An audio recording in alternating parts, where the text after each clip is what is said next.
শেখ হাসিনার অন্তত দুটি অডিও ভাইরাল হয়েছে, তা নিয়ে যখন নাকি তোলপাড়, ঠিক সেই সময় জাহাঙ্গীর কবির নানকের নামে একটা বিবৃতি, শেখ হাসিনার হাতকে শক্তিশালী করতে আমরা সদা প্রস্তুত। বাপরে, কোথা থেকে বের হইলো হঠাৎ করে বুঝতে পারতেছি না।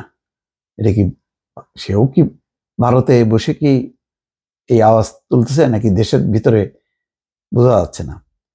যাই হোক, একটা গণমাধ্যমে পাঠানো বিবৃতিতে তিনি এই আহ্বান জানাচ্ছেন। দলীয় নেতা কর্মীদের মনোবল না হারানোর আহ্বান জানিয়ে আওয়ামী লীগের সভাপতি মণ্ডলীর সদস্য জাহাঙ্গীর কবির নানক বলেছেন, শেখ হাসিনা পাহাড় সমান কষ্ট নিয়ে ও হিমালয় সমান মনোবল অটুট আছেন। আরে বাপ রে বাপ, পাহাড় সমান কষ্ট নিয়ে নাকি আছে, আর হিমালয় সমান মনোবল অটুট আছে। তার হাতকে শক্তিশালী করতে আমরা সদা প্রস্তুত। এই আধার কেটে যাবে খুব শিগগিরই ইনশাল্লাহ। দুপুরে গণমাধ্যমে এক বিবৃতিতে তিনি এইসব কথা বলেন। ভালো, এটা খারাপ না। এগুলি হলো কত নাটক যে এখন দেখবে, মানে নিজেরা নিরাপদে সরাই রেখে হাজার হাজার নেতা কর্মী এখন হাইনফসি করতেছে যে কখন ভাবিয়ে মানে দেশ থেকে পালাবো, কেমনে বাঁচবো। সেই সময় উনি একটা মানে বিবৃতি দিচ্ছে, মনোবল না হারায় এ করবে। বিবৃতিতে নানক বলেন, ইতিহাসের ভয়াবহতম নির্মম পাশবিক ও অমানবিক নির্যাতন ও নিপীড়নের শিকার হয়েছে আওয়ামী লীগের তৃণমূল থেকে সকল পর্যায়ের নেতা কর্মী, সংখ্যালঘু বিশেষ করে হিন্দু ধর্মাবলম্বী সহ সারা বাংলার স্বাধীনতার সপক্ষের আপামর দেশবাসী। বাপরে বাপ, আপামর দেশবাসী নাকি নিপীড়নের শিকার হয়েছে। কেন রে বাবা, তা হবে কেন? আওয়ামী লীগ যেমন পিটাইছে 15টা বছর ধরে, তেমনি এখন তার পাল্টা চলতেছে। যদি আমি ধরেই নিই, আওয়ামী লীগের নেতা কর্মীদের হত্যা ও মুক্তিযুদ্ধের পক্ষের সবার বাড়ি ঘর, শিল্প কারখানা, ব্যবসা প্রতিষ্ঠান থেকে শুরু করে গোয়ালের গরু, পুকুরের মাছ, ক্ষেতের শস্য জ্বালিয়ে দেওয়া হয়েছে।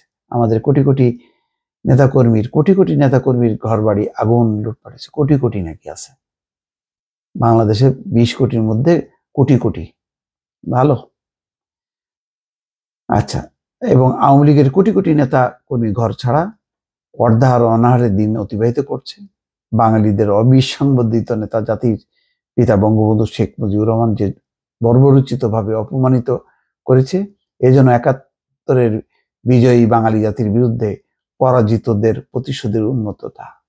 ভাই রে, এটা না, এটা হচ্ছে তোমরা যেই অবস্থা করছো শাসন, এটা হলো তার প্রতিবাদ। তার প্রতিবাদের কারণে এই ঘটনাগুলো ঘটছে। স্বাভাবিকভাবে যদি সরকার পরিবর্তনের ব্যবস্থাটা হইতো, ভোট হইতো, 5 বছর পর পর যদি সরকার পরিবর্তন হতো, এরকম হইতো না।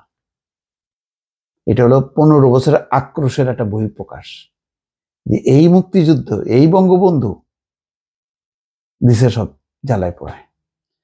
নেতাকর্মীদের উদ্দেশ্যে তিনি আরো বলেন, মনোবল হারাবেন না, যে যেখানে আছেন সেখান থেকে নেতাকর্মীদের খোঁজ খবর রাখবেন। মাননীয় সভানেত্রী বঙ্গবন্ধুর সুযোগ্য কন্যা মাননীয় প্রধানমন্ত্রী শেখ হাসিনা পাহাড় সমান কষ্ট নিয়ে ও হিমালয় সমান মনোবল নিয়ে অটুট আছেন। তার হাতকে শক্তিশালী করতে আমরা সদা প্রস্তুত। এই আধার কেটে যাবে খুব শীঘ্রই ইনশাল্লাহ। কোথার থেকে আশ্বাস পাইছি যে খুব শীঘ্রই এই আধার কেটে যাবে। হ্যাঁ, বুঝতেছি না। ভালো, তো এই হলো বগলাবাজি আর কি, একটা কথাবার্তা। নিজেরা নিরাপদ জায়গায় বোধহয় চলে গেছে এতে, এই ভারতে যে এখন হয়তো সংগঠিত হচ্ছে, অথবা র তাদেরকে সংগঠিত করতেছে। এখন ওনারা এখন বিবৃতি দিচ্ছে। এর আগে বাউদ্দিন নাসিম দিচ্ছে, এখন উনি দিচ্ছেন। আর এইগুলি করে মানে পার পাওয়া যাবে না, মানুষ উজ্জীবিত হবে না। এই 15 বছরের অনেক মাসুল দিতে হবে। তবে যেটা বদিউল আলম মজুমদার আজকে বলছে, যে ওই শেখ পরিবার থেকে মুক্ত করে আওয়ামী লীগের এক ভালো লোকজন দিয়ে দলকে পুনর্গঠিত করতে হবে। এটা ছাড়া আওয়ামী লীগের বাঁচার আর কোনো পথ নেই। দর্শক, ভালো থাকবেন। আল্লাহ হাফেজ।